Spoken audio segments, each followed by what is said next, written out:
Hi everybody, on to another episode, chapter 4, I Hunt Killers. We're on chapter 2 now.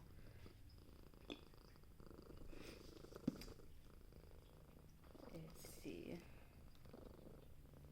So there's Mira here, wants to join in on the reading time.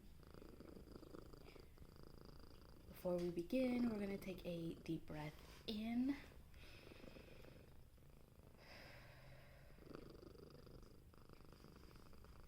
One more.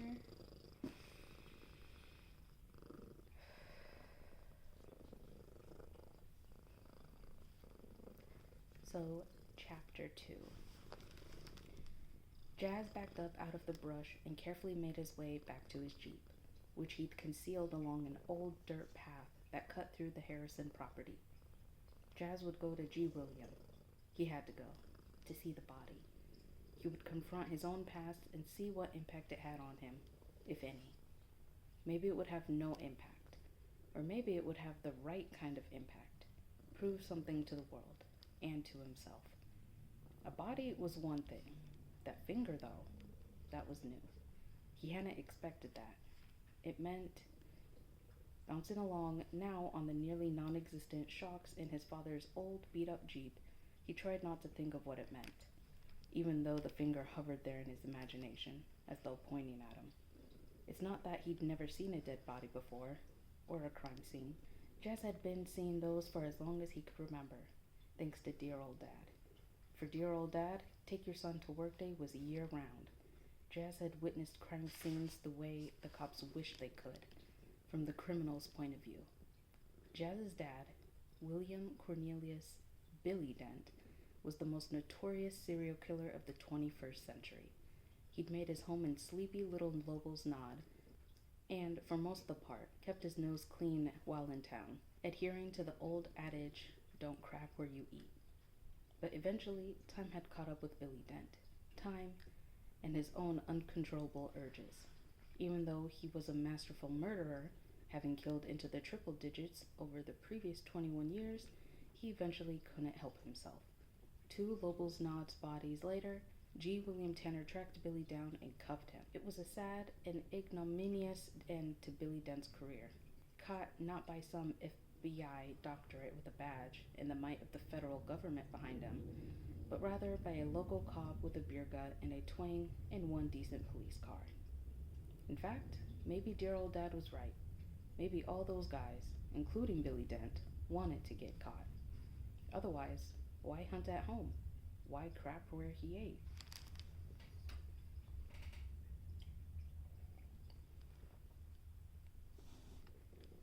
Jazz pulled into the parking lot of the sheriff's office, a low, one-story cinder block building in the center of town. Every election year, some town electman or county commissioner would run on a promise to beautify our dour, grim center of law enforcement. And after every election, G. William would quietly divert the money to better equipment and higher salaries for his deputies. Jazz liked G. William, which was saying something, given that he'd been raised to respect but despise cops in general, to say nothing of the cop who finally put an end to Billy Dent's legendary multi-decade career of death and torture. Ever since arresting dear old Dad 4 years ago, G. William had kept in touch with Jazz, almost as if he felt bad for taking away Jazz's father. Anyone with any sense could see that taking away dear old Dad was the best thing that had ever happened to Jazz. Poor old G. William and his old-fashioned Catholic guilt. Occasionally, Jazz would confide in G. William, things he'd already told Connie and Howie, usually, but could use an adult perspective on. 2 things remained unspoken between them, though understood. G. William didn't want Jazz to end up like Billy, and Jazz didn't confide everything. Just about the only thing Jazz didn't like about the sheriff was his insistence that everyone call him G. William, which constantly made the speaker sound surprised. G. William? Inside the station, Jazz nodded to Lana, the secretary/dispatcher. She was pretty and young, and Jazz tried not to think about what his father would have done to her, given the chance. Is G. William in? He asked, as if he didn't know. Just blew through here like a tornado, Lana said, then blew straight back. She pointed to the restroom. G. Williams' bladder couldn't stand being away from the office for too long. Mind if I wait for him? Jas said as calmly as he could, as though he weren't itching to get into that office. Help yourself, she said, waving him back towards G. Williams' office. Thanks, he said, and then, because he couldn't help it, he gave her a full-on megawatt smile. The charmer, Billy had called it. One more thing passed down from father to son. Lana smiled back. Provoking her into a smile was no challenge. The office door was open. A sheet of paper lay on the desk in a cone of sickly yellow light coming from an ancient lamp-shaped pile of dust. Jas darted a glance over his shoulder, then flipped the paper around so he could read it. Preliminary notes, it read at the top. To lab for possible ID, excise digits. The jangle of handcuffs and G. Williams' heavy tread alerted him. He flipped the page around again and managed to step away from the desk before the sheriff came through the door. Hey there, Jas. G. Williams positioned himself behind the desk and put a protective hand on the preliminary notes. He was no fool. What can I do for you? A little busy right now. Excise digits, Jas was thinking. Digits, plural, not singular. He'd seen only one finger in the evidence bag. You'd need a knife, not even a good one, just sharp. Get between the lesser, multiangular, and metacarpal. Yeah, Jas said, bouncing on the balls of his feet. Body in the Harrison field. G. Williams scowled. Wish someone would outlaw police scanners. You know how that goes, G. William, Jas said lightly. If you outlaw police scanners, only outlaws will have police scanners. G. William cleared his throat and sat, causing his ancient chair to complain. Really am kinda busy. Can we banter another time? I'm not here to banter. I want to talk to you about the body.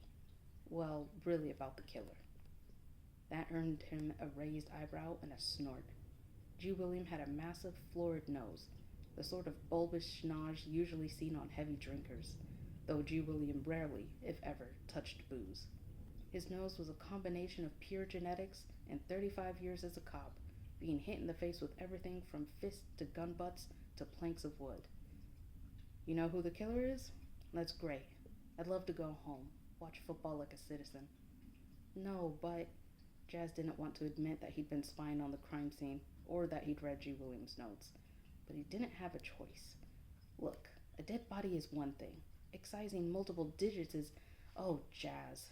G. Williams slid his sheet of paper closer to himself, as though by taking it away now he could somehow erase Jas's memory of reading it. What are you doing? You need to stop obsessing about this stuff. Easy for you to say. You're not the one everyone thinks is gonna grow up to be Billy Dent, the sequel. No one thinks. Plenty of people do, Jas interrupted. You don't see the way people look at me. It's in your head, Jas.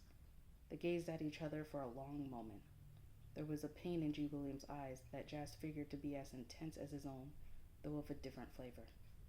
Dead female Caucasian, Jas said in a clipped voice.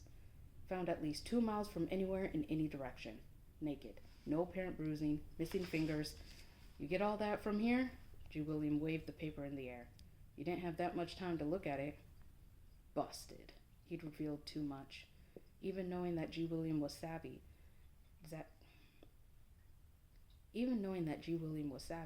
Jas had still tipped his hand too soon. Oh well, you would probably have to admit this anyway. Jas shrugged. I was watching. G. William slammed a fist on the desk and swore out loud. Something about that mustache and those big brown eyes made the swearing incongruous. Jas felt like he'd just seen a nun do a striptease. G. William's bushy mustache quivered. You know how I grew up, Jas said, his voice low and thick as they stared at each other across the desk. The rumpus room, the trophies. It was my job to keep them organized for him. I understand these guys. These guys. Serial killers. He didn't have to say it out loud. G. William flinched. He was intimately aware of the details of Jas's upbringing. After Billy and Jas's missing mother, G. William knew the most about what growing up with Billy Dent had been like. He knew more than Grandma, more than Connie, Jas's girlfriend, more than Melissa Hoover, the social worker who'd been messing with Jas's life ever since Billy's arrest. Even more than Howie, the only kid Jas truly thought of as a friend. It had, after all, been G. William who'd found Jazz that night 4 years ago, the night Billy Dent's reign of terror ended. Jazz had been in the rumpus room, a converted pantry in the back of the house, accessible only through a hidden hatch in the basement, doing as his father had commanded, gathering up the trophies so that they could be smuggled out of the house before the cops searched the place. It should have been an easy task. Billy didn't take large or complicated trophies. An iPod from one, a lipstick from another. The trophies were well organized and easily portable. Still, G. William got there before Jazz could finish, and Jazz truly didn't know if he would have followed through with his father's orders. He'd spent his childhood obeying his father's every command, but as Billy Dent had become more and more erratic, accumulating in the two Lobel's Nods bodies, Jazz had begun to shake off the chains his father had bound him with. And so he had stood there with all but one of the trophies in a large backpack, staring at the last one, the driver's license of Heidi Dunlop, a pretty blonde girl from Baltimore. And in that moment, Jazz had felt like he'd woken up for the first time in his life, as if everything else that had happened to him had been unreal, and now he was about to make his first and only true decision. As he tried to decide whether he would hide the trophies, or run and hide himself, or turn them over, fate took the decision out of his hands in the form of G. William, who came up through the hatch, puffing with exertion, but pointing what looked like the biggest goddamn pistol in the entire universe right at Jazz's 13-year-old junk. "Let me help you," Jazz insisted now. "Just let me look at the file. Maybe a few minutes with the body. I've been doing this for a while. I don't need your help. And it's a little early to go barking serial killer. You're jumping the gun, kid. Serial killers have to have at least 3 victims over an extended period of time. This guy has 1. There could be more," Jazz insisted. "Or there will be more. These guys escalate. You know that. Each victim is worse, and they experiment, cutting off the fingers. You just have to look at things from his perspective."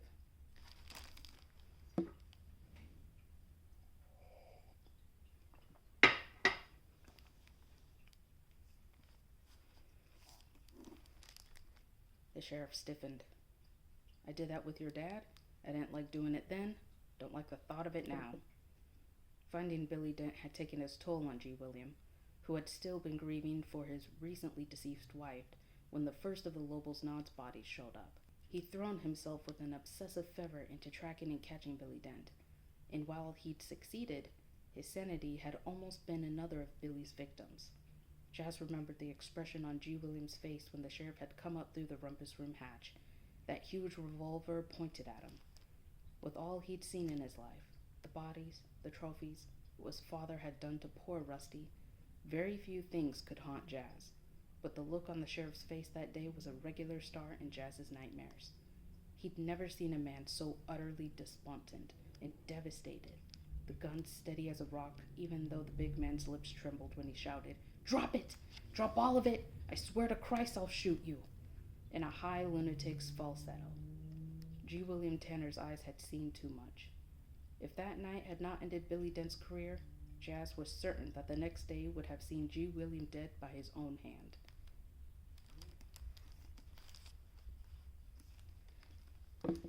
And that is it for the first part of chapter 2.